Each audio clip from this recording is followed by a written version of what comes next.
kami khususkan untuk menampung bayi-bayi dari salah pergaulan. Datang ke panti dalam kondisi hamil, ada yang hamil 4 bulan sudah ada di panti, kemudian ada yang 6 bulan dari seluruh Indonesia. Kita tolong proses kelahirannya, kita bantu biayanya, kemudian ada yang 1 hari langsung pamit. Bismillahirrahmanirrahim. Assalamualaikum warahmatullahi wabarakatuh. Dikenalkan, saya Rois Bawono Hadi, asli Jawa Timur, Probolinggo. Kemudian kami adalah bapak daripada Panti Asuhan Manarul Mabrur yang terletak di Jalan Shirotol Mustaqim nomor 1, Budak Payung, Banyumanik, Semarang, Jawa Tengah. Kami Panti Asuhan berdiri tahun 2012. Kemudian awalnya kami bermaksud ingin menampung anak-anak jalanan untuk kita sekolahkan, tetapi terlalu sulit untuk penanganannya. Akhirnya kita putuskan untuk menolong siapa saja yang butuh ditolong, membantu siapapun yang butuh dibantu. Dan alhamdulillah sampai hari ini sudah berjalan 9 tahun dan ini tahun ke-10. Kami khususkan untuk menampung bayi-bayi dari salah pergaulan dari seluruh Indonesia. Dari bayi-bayi ini jumlah anaknya sudah ada 50. Kemudian ini yang terkecil 2 hari kemarin lahir, alhamdulillah sehat. Ini laki-laki, dan ini juga semua kita lahirkan, kita bantu kelahirannya, kemudian kita rawat di Panti Asuhan Manarul Mabrur sini. Seluruh orang tuanya ini sudah kembali ke daerahnya masing-masing. Mereka ini datang ke panti dalam kondisi hamil, ada yang hamil 4 bulan sudah ada di panti, kemudian ada yang 6 bulan dari seluruh Indonesia, mulai dari Sumatera, kemudian Jawa Barat, Jawa Tengah, Jawa Timur, kemudian dari Sulawesi juga ada. Kemudian setelah kita tampung beberapa waktu, kemudian kita bantu proses kelahirannya, kemudian ibunya pamit pergi untuk kembali beraktivitas lagi. Yang sekolah masih sekolah, kemudiannya bekerja akan kembali bekerja, kemudian bayinya dititipkan di panti. Iya, panti sini semua. Alhamdulillah total sudah 51 anak. Usia yang paling kecil ini 2 hari, kemudian TK, SD, SMP, SMA, mahasiswa, kemudian ada dewasa juga. Yang datang ke sini biasanya konfirmasi dulu, tanya apakah ini panti asuhan yang bisa menampung bayi-bayi, gitu, terutama dari salah pergaulan. Saya katakan iya. Kemudian saya tanya biasanya dari mana, kok tahu di sini ada panti? Mereka itu selalu menjawab dari media. Sementara kami sendiri gaptek, orang tua tidak paham tentang internet, tapi kuasa Tuhan ya, kuasa Tuhan, kehendak Allah. Kemudian kami katanya banyak tersebar di media-media sosial. Nggih, banyak dikenal di media. Ada yang hamil 4 bulan sudah datang, kemudian ada yang 6 bulan. Pengambilannya tidak terbatas. Jadi kalau memang ibunya mau mengambil sejak kecil ya tidak apa-apa. Tetapi kalau memang percaya kepada kami didik sampai sarjana. Dan alhamdulillah hari ini sudah wisuda 6 sarjana. Kemudian yang kuliah hari ini masih 3, kemudian yang lain itu SD, SMP, SMA. Saya prinsipnya hanya ingin berbuat saja. Ingin berbuat saja. Jadi siapapun yang butuh dibantu, ya kita bantu sebisanya. Siapapun dari manapun yang butuh pertolongan, ya kita tolong sebisanya. Jadi ada yang datang ke sini sudah lulus SD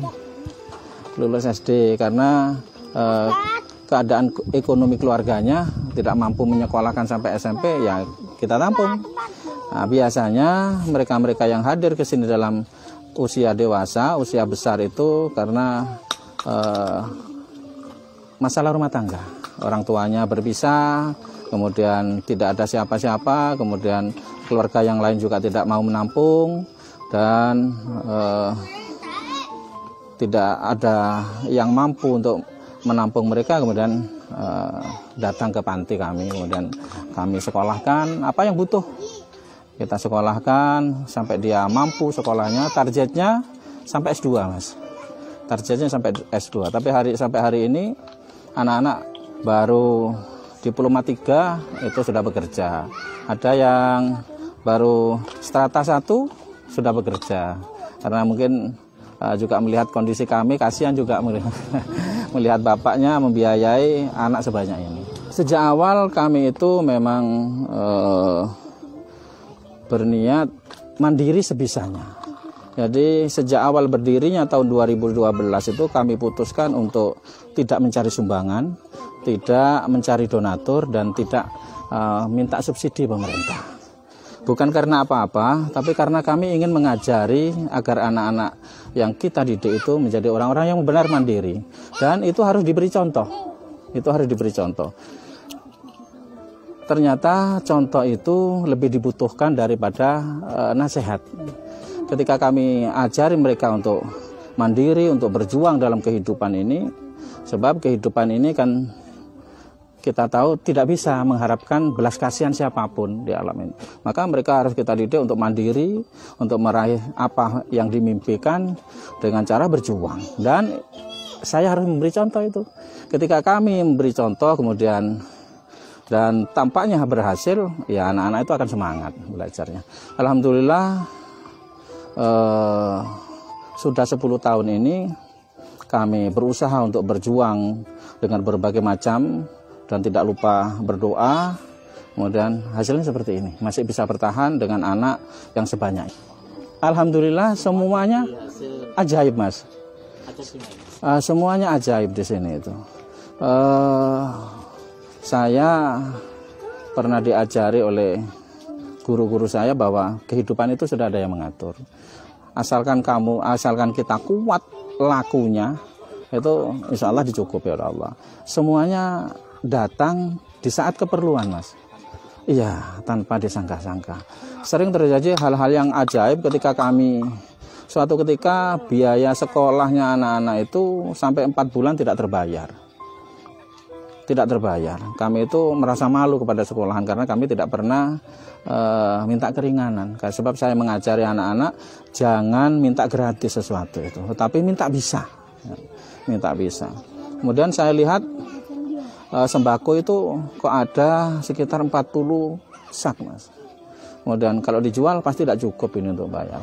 Akhirnya kita keluarkan, kemudian kita bagikan ke masyarakat 2/3. Jadi kita tinggalkan 12 sak itu. Sudah kita bagi saja.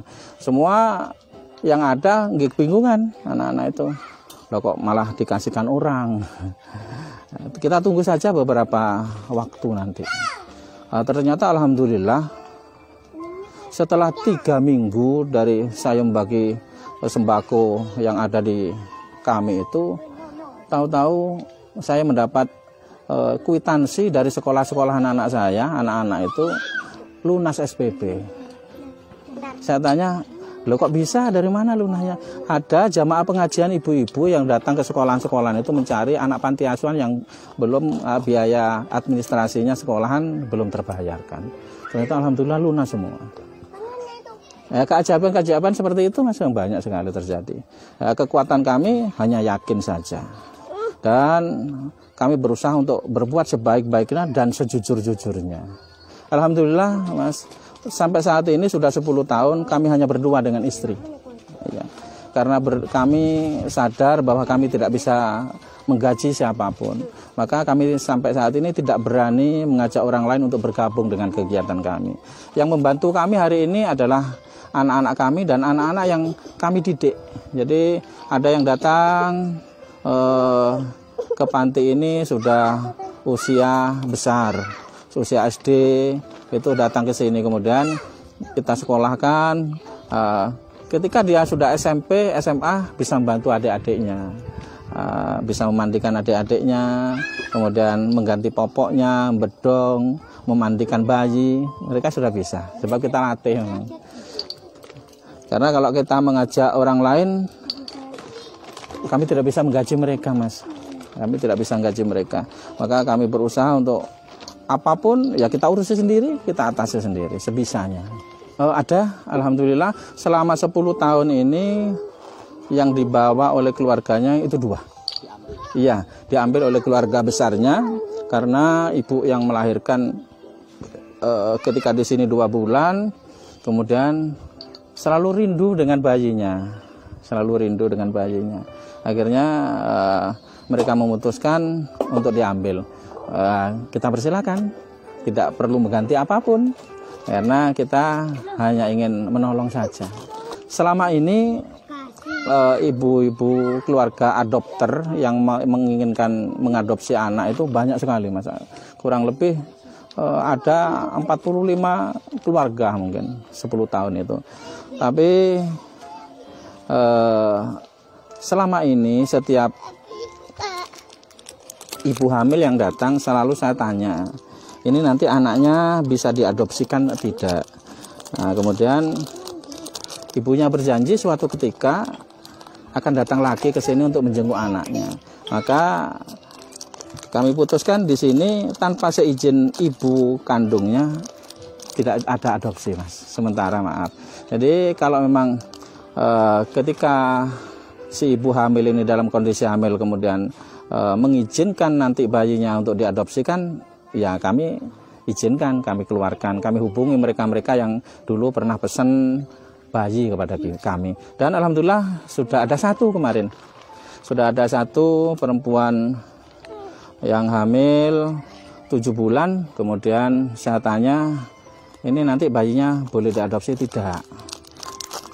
Ibunya bilang boleh, kemudian kita ketemukan, kita hubungkan dengan orang-orang yang butuh bayi.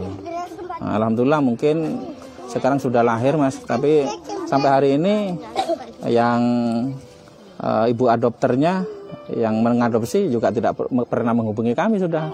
Ya, mungkin sudah berhasil mungkin, tapi terima kasih, Mas. Yang sudah pesan akan datang ke panti kami ini yang belum lahir itu masih 10 orang dari seluruh wilayah di negeri ini. Ada yang hamil 3 masih, ada yang hamil 6, ada yang hamil 7, ada yang hamil 8. Biasanya yang hamil 8 itu tidak lama segera datang ke sini sambil menunggu kelahirannya. Dan kami membantu semuanya, Mas, dari keyakinan apapun. Jadi kami asalkan mereka anak negeri, orang Indonesia yang butuh ditolong dari manapun asalnya, kemudian keyakinannya apapun, kita coba menolong sebisanya. Ya, kita punya langganan Mas, bidan. Kita biasanya ke bidan, nanti kalau bidan sudah tidak sanggup, kemudian kita dirujuk ke rumah sakit, biasanya seperti itu. Biasanya tidak mesti, Mas, kan yang datang ke sini juga ibu-ibu yang masih pelajar, masih mahasiswi, kemudian ibu-ibu yang bekerja merantau, kadang-kadang juga janda tanpa suami. Biasanya begitu setelah kita tolong proses kelahirannya, kita bantu biayanya, kemudian ada yang 1 hari langsung pamit. Ya, langsung pamit. Kemudian ada yang seminggu pamit, yang paling banyak seminggu sampai 10 hari. Ada yang sampai sebulan, ada yang sampai 2 bulan ditunggu di sini. Kita bebas Mas, jadi maunya seperti apa. Kalau yang dituntut mereka harus masuk kembali kerja, ya biasanya 2 hari 3 hari sudah pamit pergi. Alhamdulillah sampai hari ini tidak kembali lagi. Ada yang 7 tahun tidak kembali, tidak menghubungi. Ada yang 5 tahun tidak pernah menghubungi sama sekali. Ada yang 6 tahun tidak pernah menghubungi. Ada yang masih baru umur 4 bulan ya dijenguk. Ada yang 2 tahun tidak dijenguk sama sekali. Karena kami masih 10 tahun Mas, jadi bayi yang kita lahirkan paling besar itu baru 7 tahun Mas. Baru 7 tahun, 7 tahun setengah. Tapi kalau yang sudah datang ke sini usia SD itu sudah tahu keluarganya. Jadi begitu yang lulus sarjana kemarin ya ada yang pulang ke kampungnya karena di kampungnya masih ada family-familinya, nggih. Ada yang family jadi belum Mas, belum. Nanti jika memang mereka sampai dewasa belum diambil ya identitas sesungguhnya pasti kita ceritakan. Sesungguhnya bapak ini hanya menolong dan kamu punya seorang ibu. Seorang ibu. Kami kan selalu minta identitas Mas, KTP biasanya. Alhamdulillah tahu mereka karena mulai sejak kecil seperti ini Mas. Mereka hidup bersama kami, taunya ya saya Pak, orang tuanya. Kami adalah bapaknya, kemudian istri itu adalah ibunya. Dan yang kami tanamkan betul-betul di sini adalah rasa kekeluargaannya. Setiap ada adik yang baru lahir, sudah saya kabari ini. Si kecil-kecil ini sudah kakak-kakak sudah saya kabari bahwa nanti sore akan ada adik baru, cowok gitu. Nanti kita kasih nama siapa gitu. Kita tanamkan kekeluargaannya Mas, persaudaraannya, karena mereka lahir dari rahim yang berbeda tetapi mempunyai nasib dan kondisi yang sama.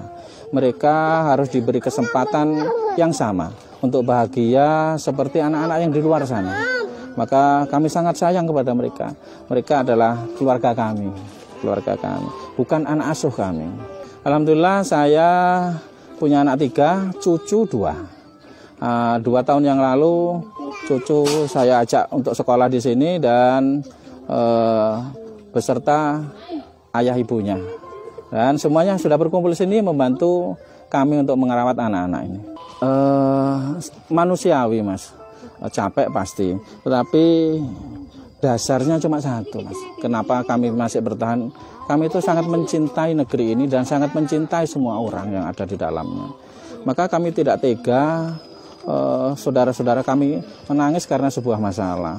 Jadi dasarnya cinta, capek itu ternyata kalah Mas dengan cinta itu. Ya hanya cinta saja. Seberat apapun kalau itu dilakukan dengan rasa cinta, insya Allah akan jadi ringan.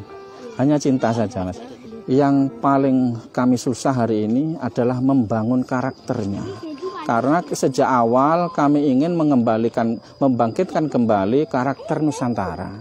Saya pernah diceritani waktu saya masih SD dulu oleh guru sekolah saya, bahwa Indonesia ini terkenal di seluruh dunia karena kebaikannya. Orang Indonesia itu terkenal karena baiknya sekali. Kemudian sangat toleran. Kemudian gotong royong, kepeduliannya sangat tinggi. Tetapi setelah kami saksikan fakta di kehidupan ini mulai luntur karakter-karakter itu. Dan itu kewajiban kita yang harus membangkitkan kembali, mewariskan karakter Indonesia, karakter Nusantara ini kepada generasi. Sehingga nanti Indonesia, anak-anak negeri ini benar-benar menjadi orang Indonesia. Kami terbuka 24 jam. Kalau mau hadir, terbuka 24 jam. Kami temui dan tidak pernah libur kita itu. Karena ini adalah rumahnya orang banyak. Dan ini adalah anak negeri, anaknya semua orang yang ada di negeri ini. Jika ingin menghubungi kami ada kontak 082 134 712-777. Itu hanya kontak kami, Mas. Saya sebenarnya pendidikan terakhir itu tarbiyah, Mas, tetapi DO karena biayanya tidak ada, karena kami dari keluarga yang sangat miskin di kampung itu. Kemudian saya belajar Tibun Nabawi. Saya senang kalau bisa membantu orang yang sakit menjadi sehat. Pokoknya kami berusaha membahagiakan siapa saja yang kita temui. Nah, kemudian kami merantau di Semarang tahun 90, kemudian kami aktif di kegiatan-kegiatan sosial keagamaan, kemudian kami coba berbuat yang nyata bagi kehidupan masyarakat. Kemudian kami sama teman-teman kemudian mendirikan yayasan sosial ini. Di negeri ini, di dunia ini sudah terlalu banyak orang yang buruk, sudah terlalu banyak orang yang jahat. Coba belajar jangan menambah orang buruk satu saja. Kita coba belajar untuk menjadi lebih baik sebisanya. Jadi tidak usah mengurangi orang lain untuk menjadi baik, tapi coba diri kita saja, tidak menambah keburukan di negeri ini. Yang sudah berlalu biarlah berlalu sebagai sebuah pengalaman, tapi kedepannya bagaimana kita berusaha untuk menjadi lebih baik. Memang zamannya sudah seperti ini, tetapi hukum agama itu pasti melarang. Agama apapun, sebisanya ya ditahanlah, Mas, sampai menikah sebisanya, karena jangan sampai apa yang kesalahan yang kita lakukan kemudian menjadi beban orang lain, ya. Menjadi beban orang lain. Sampai hari ini saya rasa sangat sulit untuk menerima masalahnya orang, Mas. Tidak semua orang mau menerima kesusahan orang lain. Kita coba mengawali seberat apapun, belajar agama yang diyakini, belajar agama, kemudian belajar melaksanakan agamanya dari yang paling bisa. Coba diawali dari pengalaman ini untuk menjadi lebih baik. Selalu seperti itu, Mas. Ini sudah ada masjid, silakan kalau yang Muslim ya belajar sholat kalau belum sholat. Kalau yang sudah sholat ya ditekuni, kemudian dipelajari, cari guru lah. Ya ada kebanyakan mereka dihanati kebanyakan. Kemudian ada yang sebenarnya tanggung jawab sudah tanggung jawab, tetapi belum waktunya. Biasanya mereka masih status pelajar. Masing-masing sama-sama pelajar, kemudian hamil duluan, ingin menyembunyikan aibnya dari keluarganya atau dari masyarakat, kemudian ketemu dengan kami. Kemudian disembunyikan di sini, ditaruh di sini. Ya, kita coba jadi solusi saja apa yang kita bisa.